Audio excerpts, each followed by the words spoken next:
پێش ئەوەی بە مافەکانمان شاد بین لەسەر بودجەی عێراق بەهۆی کەم ئەزموونی و هەڵپەرستی بەرپرسانی کورد لەو بوارە نووسنگەکان پێداخستن پێیان ڕاگەیاند بوون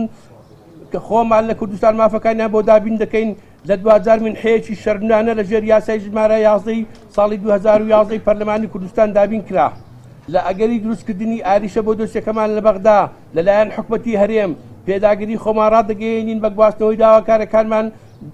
بۆ دادگای پەیوەندیدار و سکاڵا لەسەر حکومەتی هەرێم تۆمار دەکەین چونکە لە ڕابردوو عێراق دەست پێشخەری کردبوو بۆ دابینکردنی مافەکانمان داوا لە لیژنەی چاکسازی حکومەتی هەرێم دەکەین لە وەزارەتی شەهیدان چیتر پشتڕاستکردنەوەی دۆسیەی زیندانیانی سیاسی دوانەخات پرۆسەکە خێراتر بکەن بۆ ئەوەی لە ئایندەیەکی نزیک کۆنگرەیەکی پاک بەڕێوە بچێت دەرفەت بۆ کەس بەجێنەی هەڵدرێت گومان لە ڕاست و دروستی لیستەکان بکات و پاک بکرێنەوە لە خەڵکی ناشایستە کە ببێتە جێگای ڕەزامەندی زیندانیانی سیاسی ڕاستەقینە